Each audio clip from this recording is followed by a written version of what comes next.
Selamat malam. Kita hari ini mau belajar firman Tuhan seputar kekristenan.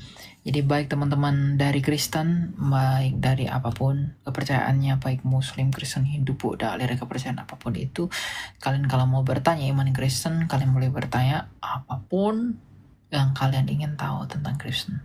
Kalian boleh naik ke atas bertanya, selama itu dengan sopan santun, kita akan jawab dengan baik. Ya? Oke. Kita naikin ada beberapa orang.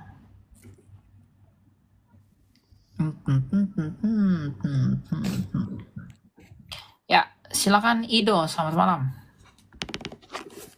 Halo Kak Elia, selamat malam. Ya malam, silakan bro, mau tanya apa?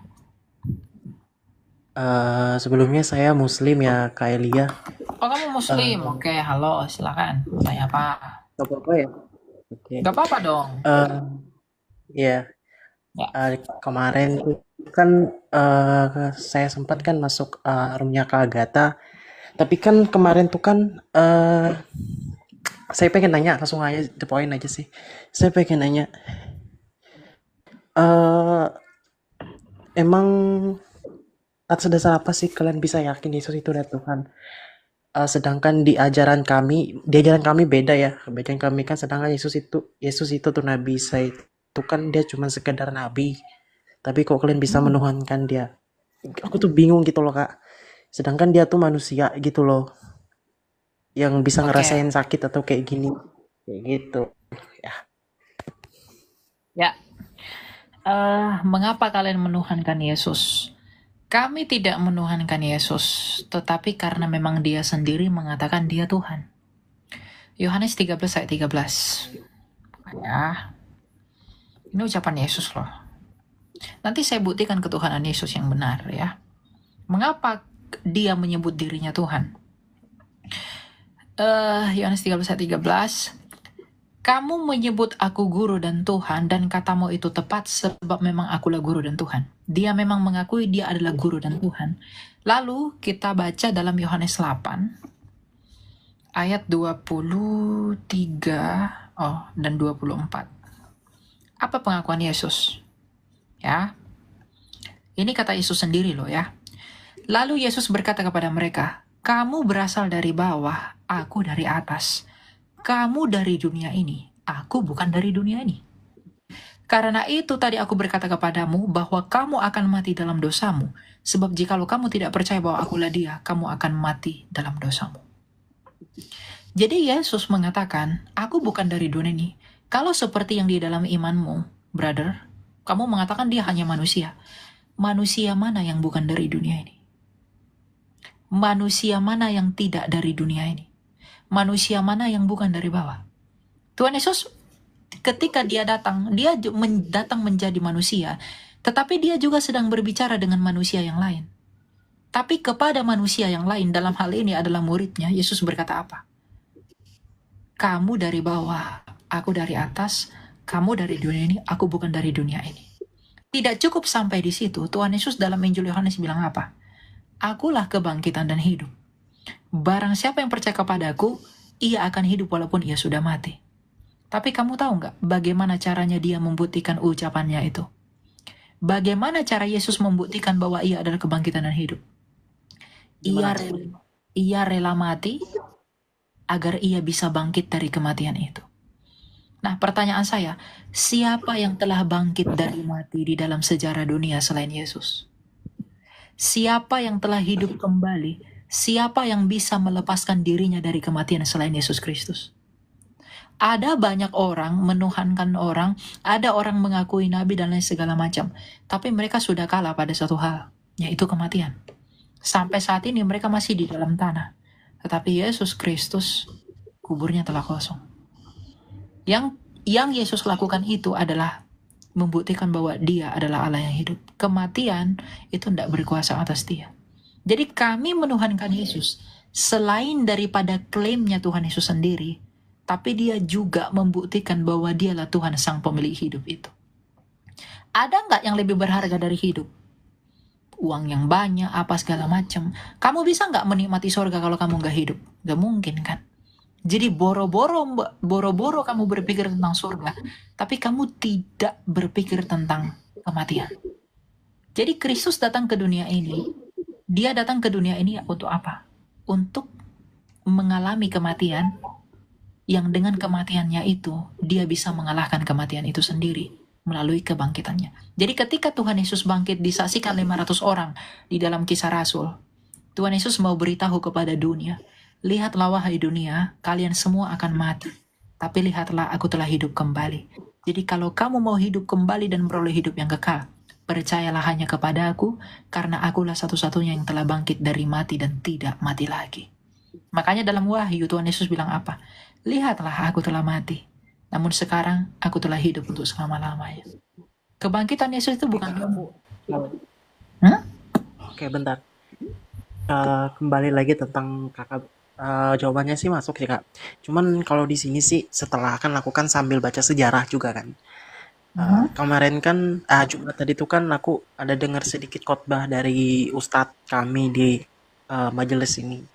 Tapi setelah aku cari-cari informasi dari apa yang disampaikan Ustadz itu segala yang tentang kayak, tapi menurutku itu kok kayak setelah aku cari di Al-Quran kok hampir nggak ada kebenarannya. Dan aku kan sambil baca sejarah juga kan kayak nggak cuman ini aja sih dari Muslim sama Kristen juga. Cuman kalau di sejarah sih saya akuin memang Yesus memang dia memang Karena kami hidup, bro. bangkit kayak gitu.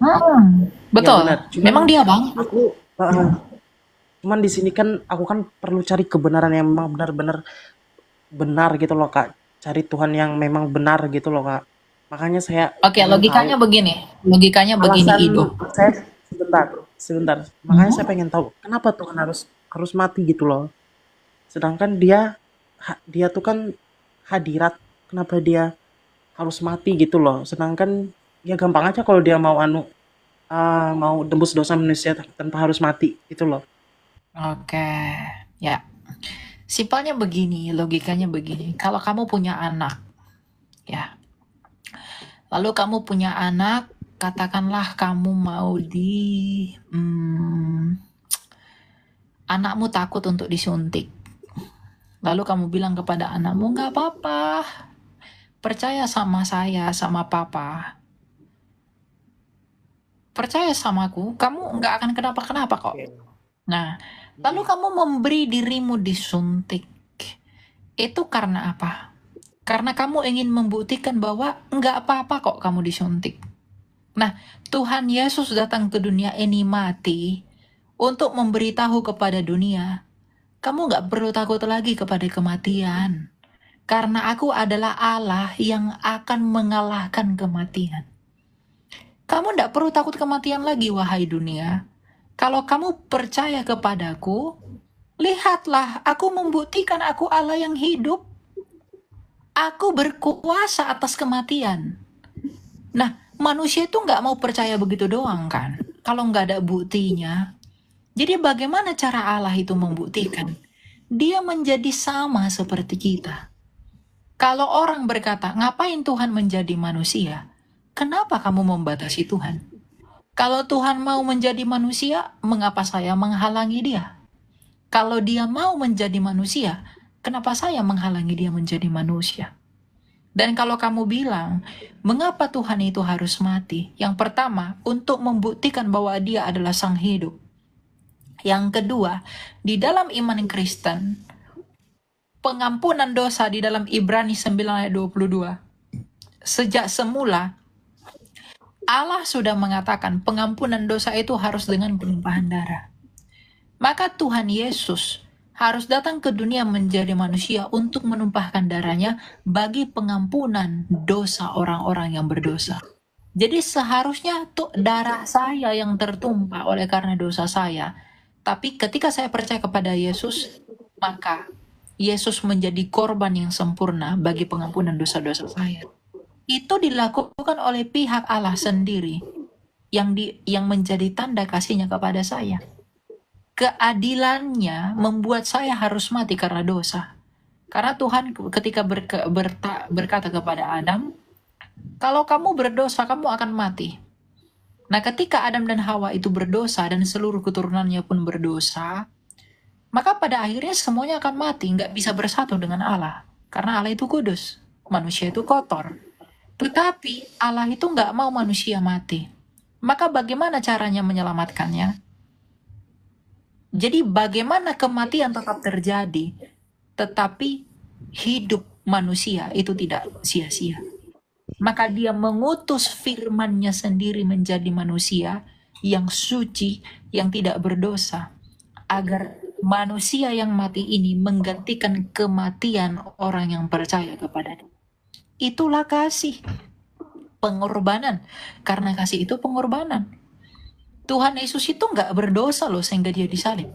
Ketika Yesus berkata kepada orang Farisi, bisakah kamu membuktikan aku berdosa? Yesus berkata apa? Orang Farisi tidak bisa menjawab. Bahkan Pontius Pilatus mengatakan apa? Aku tak menemukan kesalahan apapun pada orang ini. Jadi ada dua saksi. Ada dari pihak Yahudi sendiri dan dari Roma sendiri. Yesus tidak berdosa. Aturannya dia tidak mati. Tapi kenapa ia mati? Demi kasihnya kepada saya dan kamu orang berdosa. Jadi simple aja sih. Kalau untuk orang seperti kamu, saya jawab, tujuan kamu bertuhan itu apa? Mengapa kamu bertuhan? Semua agama memang mengajarkan kebaikan. Semua agama mengajarkan moral yang baik. Itu memang betul. Tetapi satu hal yang harus kamu tanyakan, ada nggak pengharapan yang pasti di dalam kamu setelah kematianmu? Ada nggak pengharapan yang tetap di dalam kamu setelah kematianmu?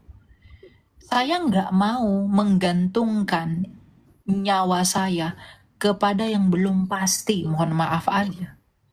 Saya mau mempercayakan jiwa saya kepada Yesus yang satu-satunya telah hidup dari kematian. Jadi saya pun akan memperoleh hidup sebagaimana Yesus telah hidup. Kalau saya percaya kepada rasul yang udah mati, saya percaya, mohon maaf, kepada nabi yang masih di dalam tanah misalnya, saya percaya kepada dewa-dewa yang nggak bisa berbuat apapun, saya akan risau, saya akan khawatir. Kenapa? Karena nggak ada kepastian. Tapi Yesus Kristus mengatakan apa? Jangan khawatir. Dia membuktikan itu dengan kebangkitannya yang pasti. Maka Tuhan Yesus bilang apa? Barang siapa yang percaya kepadaku, ia pasti tidak binasa, melainkan beroleh hidup yang kekal. Nah, untuk itulah Yesus datang ke dunia. Jadi kami itu enggak memusingkan Tuhan jadi manusia. Dia kan manusia juga apa sih? Ya ketika dia menjadi manusia, dia merasakan kelemahan-kelemahan kita juga. Dia lapar, dia makan. Ya itu kodratnya sebagai manusia. Tetapi di sisi lain, coba lihat apa yang dia lakukan. Dia membangkitkan orang mati. Dia menyembuhkan orang banyak. Dia memberi makan orang 5.000 orang. Dia membangkitkan dirinya sendiri bahkan. Dia melakukan banyak mujizat. Jadi lebih kepada apa tujuanmu bertuhan itu? Mengapa kamu menuhankan sesuatu? Apa yang akan kamu peroleh dari dia? Itu aja sih. Nah, kalau misalnya ada yang mengatakan Yesus tuh nggak disalib gitu ya. Yesus itu nggak bangkit. Orang yang mengatakan itu, dia nggak punya data sejarahnya untuk bisa membantah itu. Itu hanya pandangan tanpa data, Oke, gitu. oke Jadi ya Kak nggak berasa. Elia. Hmm? Oke, jawaban Kak Elia semuanya sejauh ini yang aku dengar ini masuk semua. Karena kenapa? Saya kan Muslim yang sungguh toleransi sekali tentang agama kalian. Dan di sini setelah saya kan nggak cuman tahu tentang dari mulut ke mulut, tapi saya memang cari kebenarannya. Dan memang kesimpulan dari Kak Elia tadi, eh, agama kalian itu benar-benar ya itu tadi hukum hukum kasih itu ya. Jadi saking besarnya kasih Allah kalian itu tadi, sehingga dia mengorbankan dirinya yang kudus itu untuk manusia. Nah, terus di sini Kak Elia, makanya kan saya juga bingung. Kok Tuhan, saya bingung Tuhan saya ini kayak gimana loh. Sedangkan eh, banyak banget khotbah-khotbah mereka yang banyak di luar sejarah semua tentang kayak gini kayak gini. kayak gitu sampai Itu pada yang harus saatnya saya kamu, tuh ini nah, sampai itu pada yang saatnya harus saya kamu tuh pernah tanyakan. mimpi tapi ah, ah, makanya Hmm. sampai saya pernah mimpi kayak dia mimpi ini nggak tahu kebetulan atau kenapa makanya saya prinsipnya saya nggak mau karena cuma mimpi saya pindah ke agama sebelah. Terus saat saya mimpi lagi yang kayak gitu, saya pindah-pindah, saya nggak mau, saya mau bener-bener tulus gitu loh, setia gitu loh sama apa yang saya cari kayak gitu. Karena saya tuh pernah mimpi, nggak tahu saya itu ada di alam mana, saya nggak tahu, cuman yang saya bisa sebut itu nama Tuhan kalian. Saya nggak tahu kenapa saya bisa bilang kayak gitu. Nah, terus saya coba Hmm. teringat salah satu ayat kalian di Alkitab, ah, siapakah Tuhanmu gini gini gini pokoknya saya sebut nama Tuhan Yesus entah kenapa tuh saya langsung ke saya mimpi itu 3 kali. Nah, terus saya tanya nih sama apologet kalian, teman kamu Kak Elia, Kak Agatha. Tapi Kak Agatha bilang, jangan cuman karena mimpi kamu masuk agama kita. Jangan macam-macam kayak gitu. Ya, tapi saya setuju. Karena saya pengen cari tahu kebenaran agama saya juga. Seterusnya, setelah saya cari kebenaran tentang agama saya, ternyata kebanyakan banyak yang, ya itu tadi. Dan Ya, bisa, saran saya sih, apa ya, suami kamu, bisa, gitulah. ya saran saya, Kayak betul kata gitu. Agatha. Saran saya, kamu pelajari kembali agamamu, ya. Bagaimana dengan hati nuranimu? Bagaimana dengan ajaranmu? Kamu pelajari aja. Bandingkan dengan ajaran Yesus. Yesus itu adalah Nah, jalan itu dia. dan kebenaran. Nah, makanya Dan jadi saya kalau nggak, kamu, makanya Kak, mm, makanya Kak Elia saya nggak mau masuk karena saya cuman mimpi doang gitu. Contoh hal, misalkan saya masuk Kristen, tiba-tiba saya mimpi Islam, tiba-tiba saya pindah ke Islam. Terus di mana eh, ini saya loh kayak gitu. Makanya saya benar-benar pengen cari tahu kebenarannya dulu kayak gimana. Setelah saya matang dan memang saya bener-bener fix saya pengen masuk Kristen. Ini bukan rencana tapi ini memang fix. Tapi saya bingung Kristen kan banyak alirannya. Ada yang Protestan, Katolik, Ortodoks kayak itu gitu. tidak jadi masalah. Aliran di kami itu tidak jadi masalah yang besar karena perbedaan aliran itu hanya karena perbedaan sekunder. Tapi yang pertama, meskipun kami punya aliran ada Ortodoks, ada Protestan, ada Katolik, Tuhan kami dan dasar keselamatan kami itu sama dan satu. Jadi Tuhan orang Katolik, orang Protestan, orang Ortodoks itu sama. Keselamatan itu di Protestan, Ortodoks, Katolik itu sama. Hanya saja caranya menyembah, mengekspresikan penyembahan itu dan lain sebagainya itu ada perbedaan. Gitu. Yang penting adalah kamu mengenali dan di dalam Kristus dulu. Kalau kamu tidak di dalam Dia, kamu tidak akan bisa berbuat apa-apa.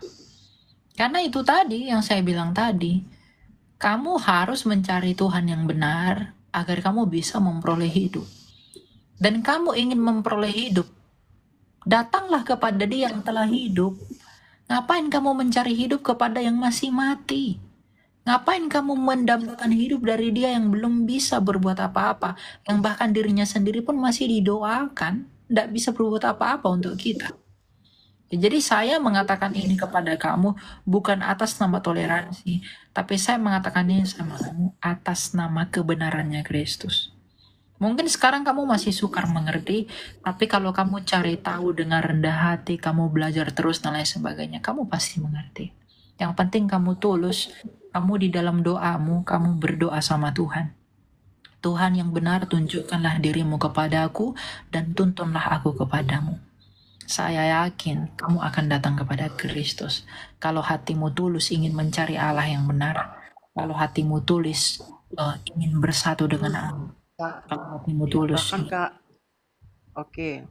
Bahkan Kak Elia saya sampai sempat beli Alkitab, saya simpan diam-diam di kamar. Karena orang tua saya kan, keluarga saya tentunya fanatik dengan agama Kristen. Karena mereka memang benar-benar membenci agama Kristen atas dasar karena iya tadi yang disembah itu hanya manusia yang tidak bisa berbuat apa-apa. Tapi saya tahu kebenarannya yang sebenarnya itu kayak gimana. Saya kan juga bingung, Kak Alia. Jadi ini kok aku rata-rata ngelihat orang-orang yang bisa berbicara kayak kalian tuh kayak benar-benar dikaruniakan roh itu tadi, roh kudus itu tadi. Ya, itu tah. Aku pengen pelajari tentang kasih itu tadi. Cuman aku masih benar-benar cari tahu kebenaran dulu. Kalau kamu mau belajar kasih, datanglah kepada yang mengasihi, yang mengorbankan dirinya, bukan yang mengajarkan membunuh orang lain yang tidak bersalah hanya karena tidak seagama dengan dia, bukan yang mengajarkan Itu mengambil dia. orang lain. Jadi kalau kamu mau belajar kasih, datanglah kepada Yesus yang mengasihi, bukan yang katanya mengasihi tapi tindakannya sungguh mengenaskan. Yesus nggak pernah bunuh orang. Yesus nggak pernah sakiti orang. Bahkan dia bilang apa? Kasihilah musuhmu. Nggak ada hukum yang lebih besar. Tidak ada keraguan kalau kamu mau memperoleh kasih. Tidak ada keraguan kalau kamu mau belajar kasih. Datang kepada Yesus. Karena dia sudah membuktikan itu dalam sejarah dunia. Gitu. Simpel Ya? sih Kak, kasih itu kayak gimana. Iya, simpel sih Kak, kasih itu kayak gimana. Cuman kalau mempraktekannya itu bakal sulit banget. Apalagi Betul. kalau ngikutin Yesus itu memang kita harus siap-siap mikul salib kayak gitu. Pertama yang saya cari tahu ya. Siap Mm-mm. mengikuti Yesus itu tadi berarti harus siap memikul salib juga kayak gitu. Karena kita kita atau kalian itu tadi harus bisa kayak menanggung dosa. Aku nggak ngerti nanggung dosa atau memikul salib itu kayak gimana maksudnya. Cuman aku paham maksud memikul salib itu bagaimana karena disitulah iman kita dilihat gitu. Tapi kita Ya, tetap jadi kamu diselamatkan berdoa karena nama terus, Kristus. kamu tekun, kamu berdoa, biar Tuhan yang membantu kamu. Karena Yesus Kristus itu memihak orang yang tulus mencari dia. Jadi kalau kamu memang sungguh-sungguh Tapi rindu mengenali dia, ya kamu berdoa aja. Gitu. Ya, tapi saya masih bisa nggak Elia bisa masuk pindah ajaran kayak gitu. Tapi walaupun saya masih tahap-tahap belajar, tapi bisa apa masih ada keselamatan kayak gitu. kamu kalau mau diselamatkan, kamu harus sungguh-sungguh percaya.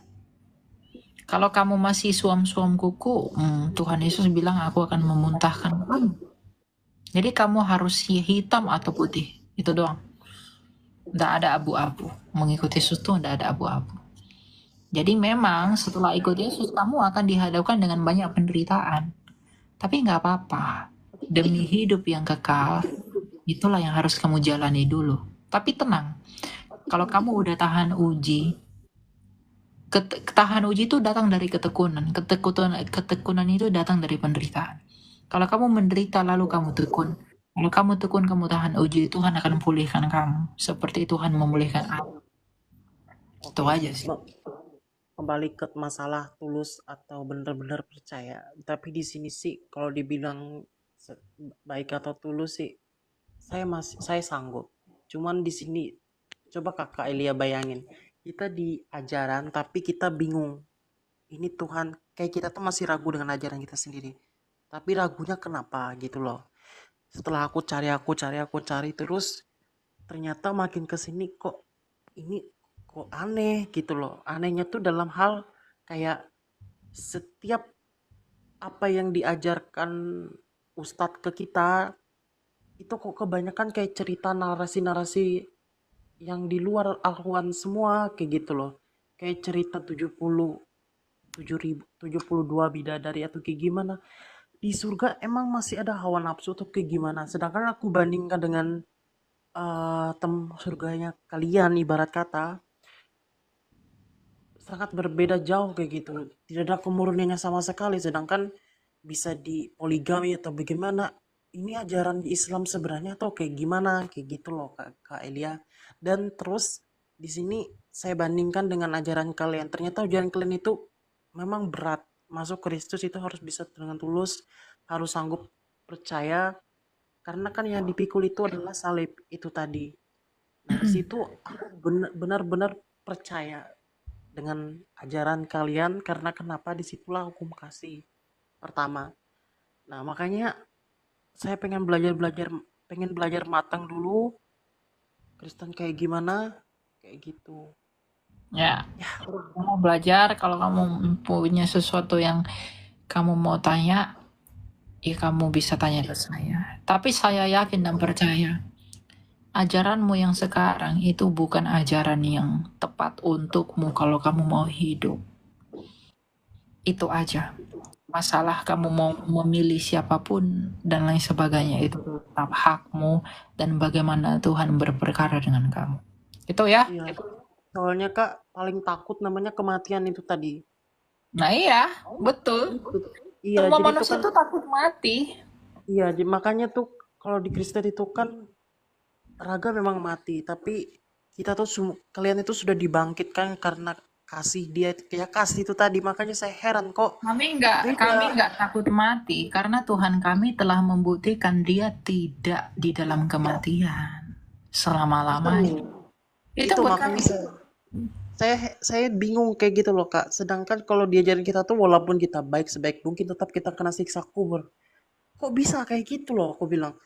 Terus diajarin kalian, kalian memang mati tapi kalian tidak, tapi kalian hidup kekal bersama dengan dia, atau kayak set, kok bisa kayak gitu loh. Sedangkan ajaran kita tuh bisa nggak jauh beda gitu loh Kak.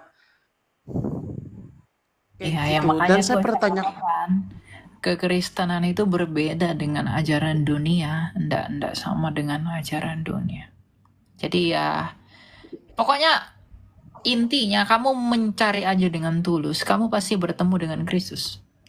Jadi kalau kamu punya banyak hal yang mau ditanyakan, kamu bisa tanya kepada saya dan lain sebagainya. siap, Tapi yang siap. penting sekarang Oke. kamu berdoa, kamu tekun dalam Tuhan, dan pada akhirnya Tuhan sendiri yang akan bantu kamu kalau kamu memang tulus. Itu aja. Ya? Oke, makasih Kak Elia. Terima kasih. Oke, ya. Semangat ya, Ido ya. Siap, siap, siap. Iya, iya.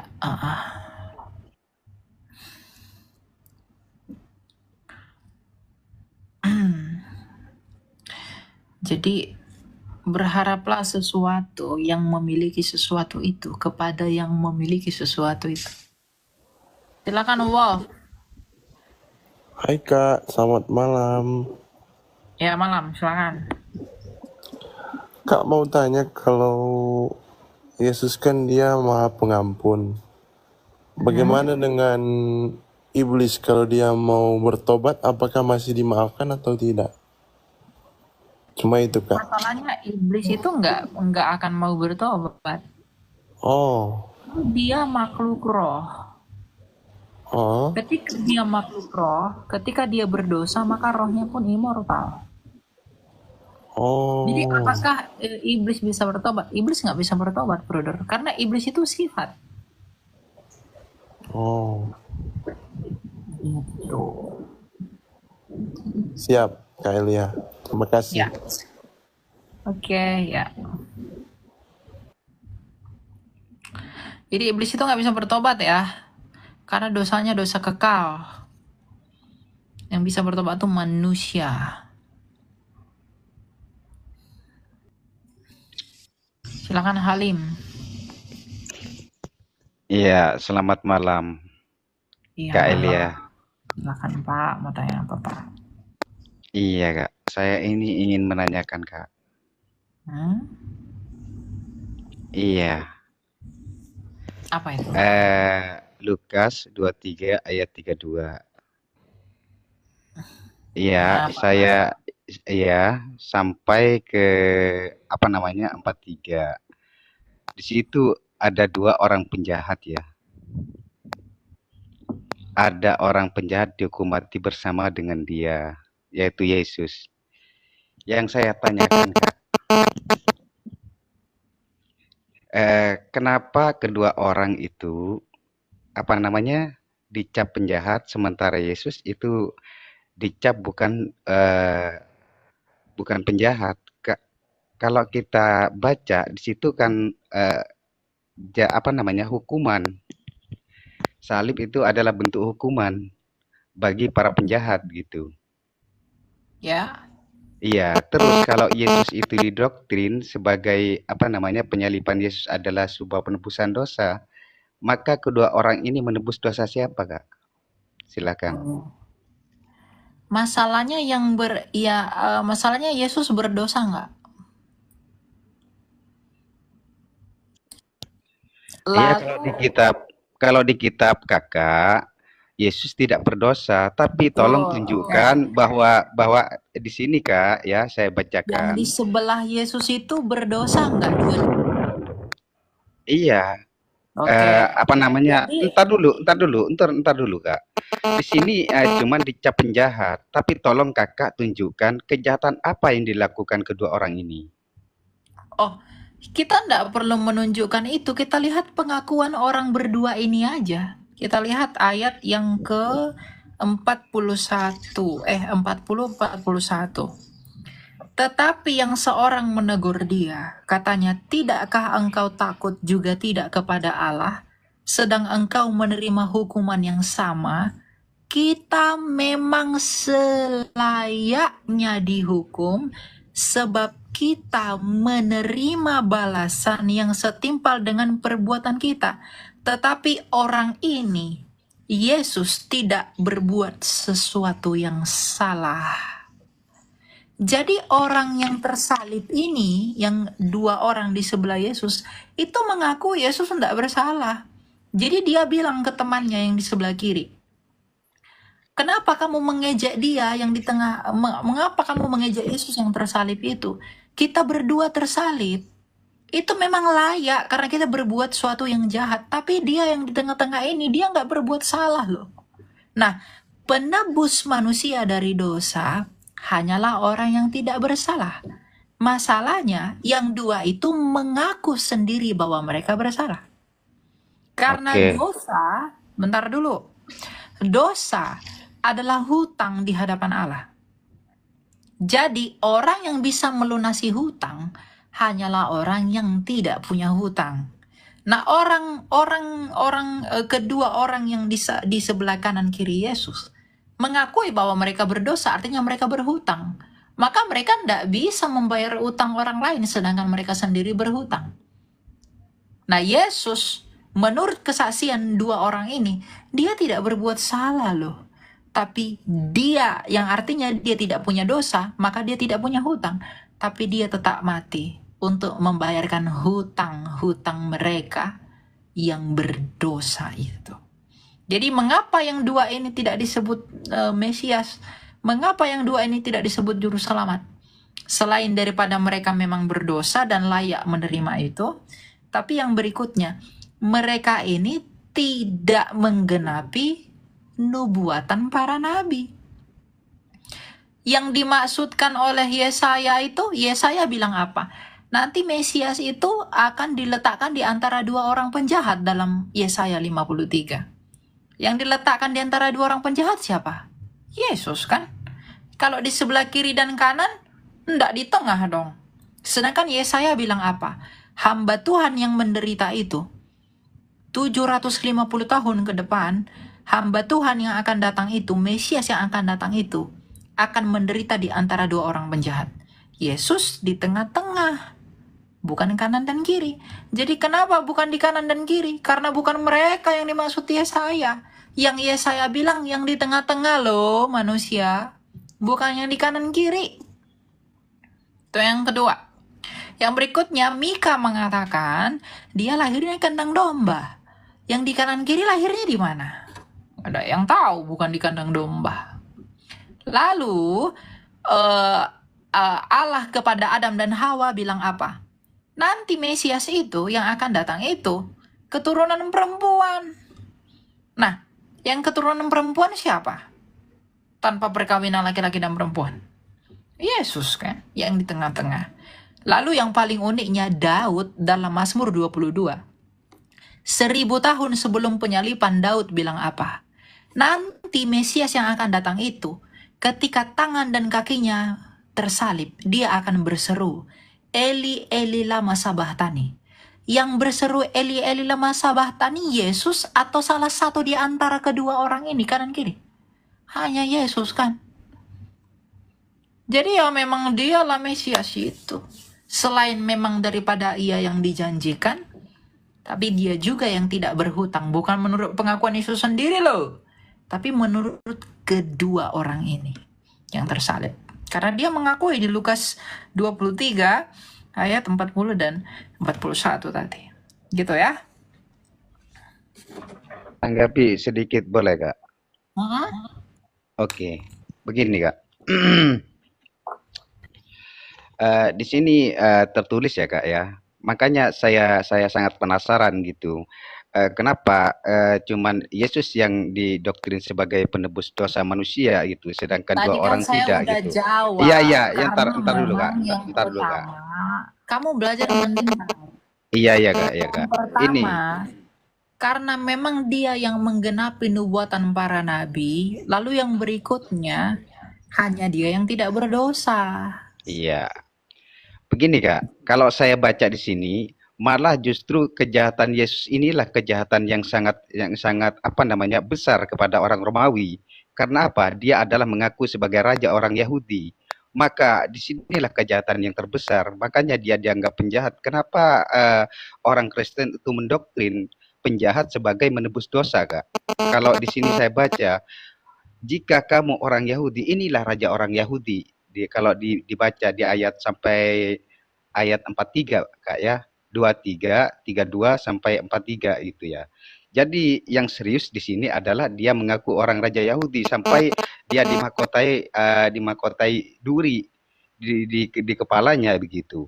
Kalau saya amati, justru Yesus inilah penjahat yang sesungguhnya kepada orang Romawi sehingga dia disalib gitu.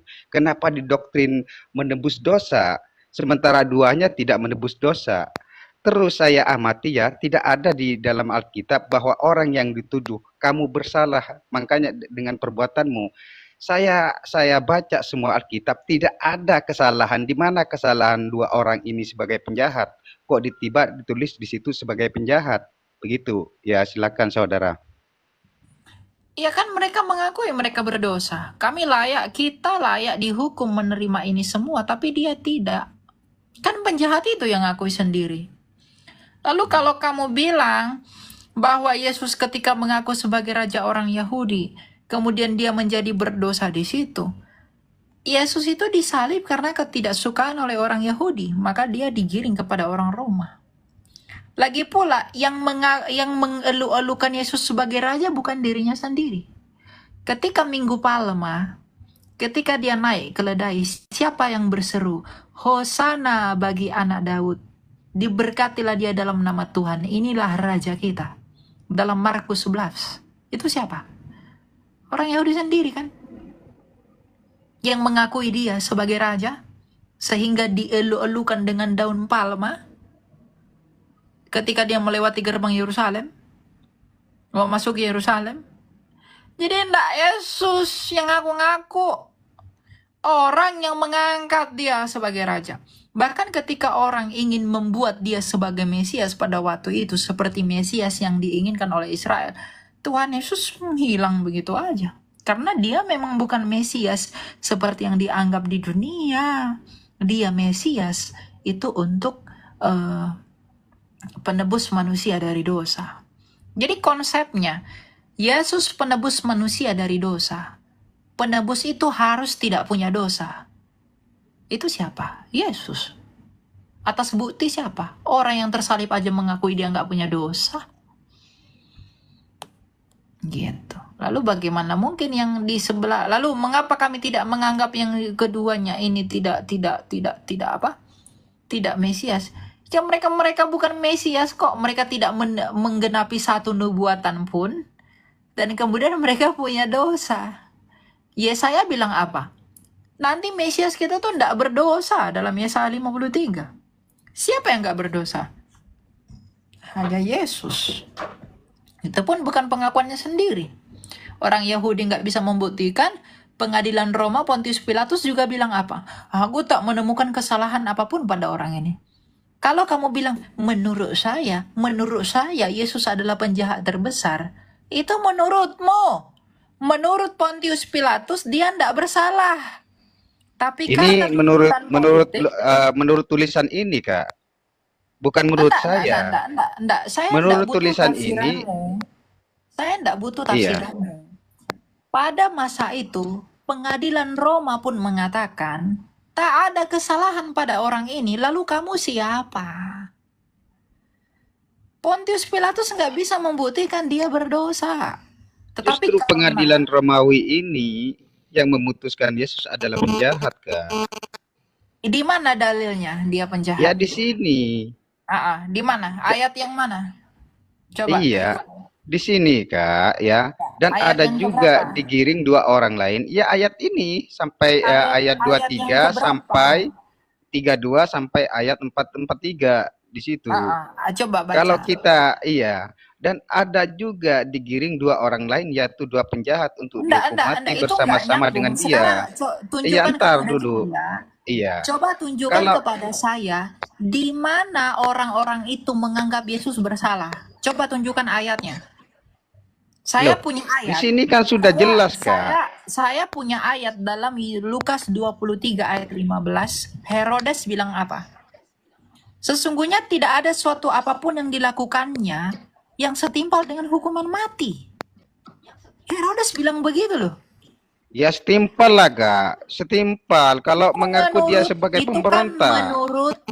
Itu kan menurut. Ya di sini kan mengaku orang Raja Yahudi, Kak. Begini. Itu kan menurutmu. Menurut Herodes begitu enggak? Enggak, menurut ini, Kak. Makanya di sini orang Enggak, kamu pulang aja ke rumahmu. Kalau menurutmu dan hanya menurutmu saja, ya itu nggak ada gunanya. Nah inilah kualitas kalian, ngeyel terus kan, menafsirkan menurut kemauan sendiri. Makanya nggak heran ajaranmu ngaco. Herodes bilang berkata apa? Nih ya, kita lihat ayat 14 ya. Lalu Pilatus mengumpulkan imam-imam kepala dan pemimpin serta rakyat dan berkata kepada mereka, kamu telah membawa orang ini kepadaku sebagai orang yang menyesatkan rakyat. Kamu lihat sendiri bahwa aku telah memeriksanya dan dari kesalahan-kesalahan yang kamu tuduhkan kepadanya tidak ada yang kudapati padanya dan Herodes juga tidak mendapatinya.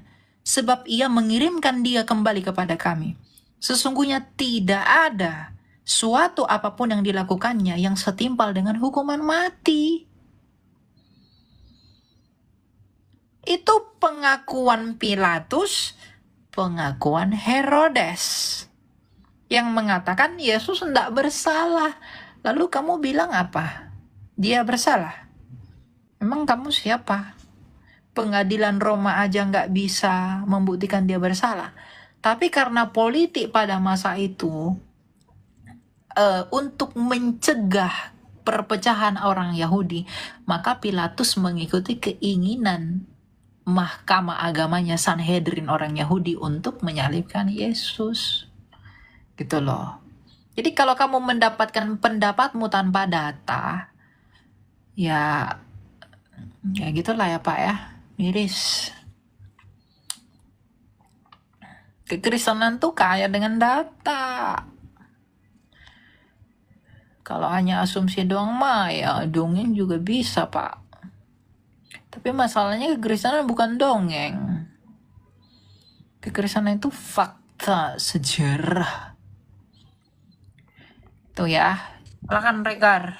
Selamat malam. Yes. Shalom. Ya satu-satu dulu ya. Ini si Regarin dulu. Halo Regar. Halo Kak. Ya silakan mau tanya apa? Aduh, saya ini sebenarnya mau tanya tentang apa pergumulan hidup Kak. Maksudnya gimana sih sebenarnya perjalanan hidup ini itu? Apakah memang semua yang terjadi itu ada dalam kendali Tuhan atau tidak semuanya? Saya kemarin sempat melalui satu pergumulan yang menurut saya saya sampai kayak bilang begini, ini ada dalam rencana Tuhan gak sih? Kok saya maksudnya kayak nggak nyangka akan dikirimkan pergumulan yang kayak gitu. Nah, maksudnya itu yang kutanyakan Kak, kira-kira itu ada dalam kendali Tuhan gak sih? Atau memang hanya sebagai alat untuk digunakan menguji kita gitu? Mungkin bisa ya Kak di ini pertanyaannya. Iya, jawabannya yang udah ada yang kamu bilang tadi, itu adalah alat yang Tuhan izinkan untuk menguji kita. Menguji iman kita benar-benar sejati atau tidak. Sama seperti Ayub yang imannya itu diuji, di mana Tuhan mengizinkan pencobaan, mengizinkan penderitaan terjadi dalam hidupnya. Untuk menimbulkan apa? Ketekunan dan juga tahan uji bagi iman. Jadi kamu ya harus tahu bahwa Tuhan memang kadang mengizinkan penderitaan itu untuk memaksudkan kebaikan kita, yaitu kemurnian iman yang kita miliki kepada Dia. Jadi jangan letakkan imanmu atas dasar apa yang tampak, tapi letakkanlah imanmu pada dasar di mana dan apa yang telah Kristus lakukan. Gitu.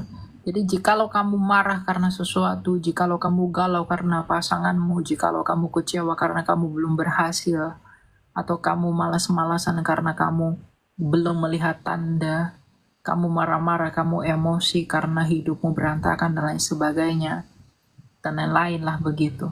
Lalu apakah artinya Yesus yang tersalib itu buatmu? Apakah manfaat dan efeknya Dia untukmu? Jadi kamu jangan menghabiskan perhatian pada pergumulanmu, tapi habiskanlah perhatianmu pada Kristus yang tulus mencintaimu. Karena kadang yang membuat kamu menderita adalah dirimu sendiri. Kamu fokus kepada apa yang buruk di dalam hidupmu, tapi kamu melupakan apa yang baik yang didatangkan dari kasih karunia Tuhan. Jadi tidak ada alasan manusia untuk tidak bersyukur sekalipun ia bergumul. Bahkan Ayub sudah memberi teladan. Sekalipun ia bergumul menderita, ia memberi teladan.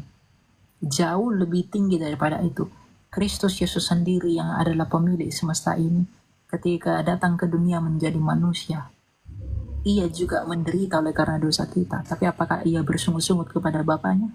Tidak. Ia tetap bersyukur dan rela taat kepada Bapaknya. Itu adalah teladan kita. Bukankah hidup kita mau menjadi serupa dengan Kristus? Jadi sabar dan tekunlah dalam pencobaanmu.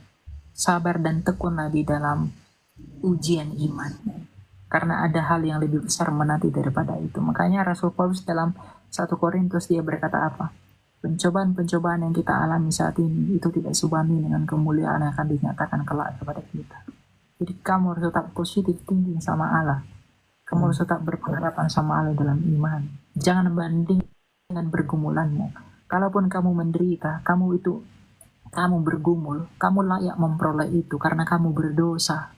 Kalau saya menderita, saya sakit, saya kesakitan dan lain sebagainya, saya layak mendapatkan itu karena saya berdosa. Tapi Kristus tidak berdosa, tapi Dia merasakan yang lebih parah daripada kita. Apakah menurutmu itu? Jadi jangan lihat orang di bawahmu, lihat kepada Kristus langsung, agar kamu punya pengharapan, punya iman. Meskipun Kristus itu menderita, padahal Ia tidak berdosa, tapi pada akhirnya Dia memperoleh kemuliaan sebagai Raja di atas segala raja.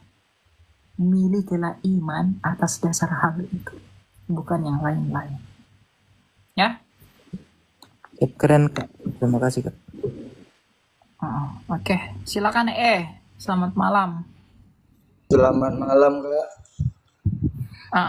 Mau tanya apa? Saya mau bertanya, kenapa setiap kita ingin mendekatkan diri kepada Tuhan dan selalu ingin mencoba hal-hal yang bersangkutan dengan Tuhan, kita selalu mengalami percobaan, Kak? Iya.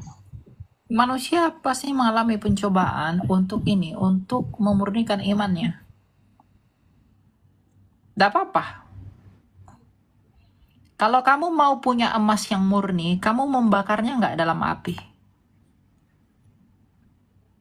Baik, Kak, baik. Kalau kamu ingin punya barang yang bagus, kamu pasti bersihkan kan. dengan baik. Iya Nah, guys. ketika kita mau sungguh-sungguh dekat dan mengikuti Tuhan, kita harus dibersihkan dan juga disucikan dengan baptisan api yang adalah penderitaan itu, agar kita murni.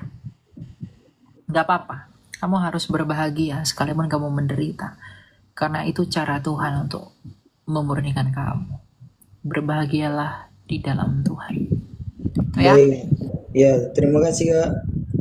oke, ya itu. Halo. Jangan jadi orang Kristen yang cengeng. Kristus saja rela mati demi kamu dan saya. Dia tak pernah cengeng. Lalu kenapa kamu cengeng?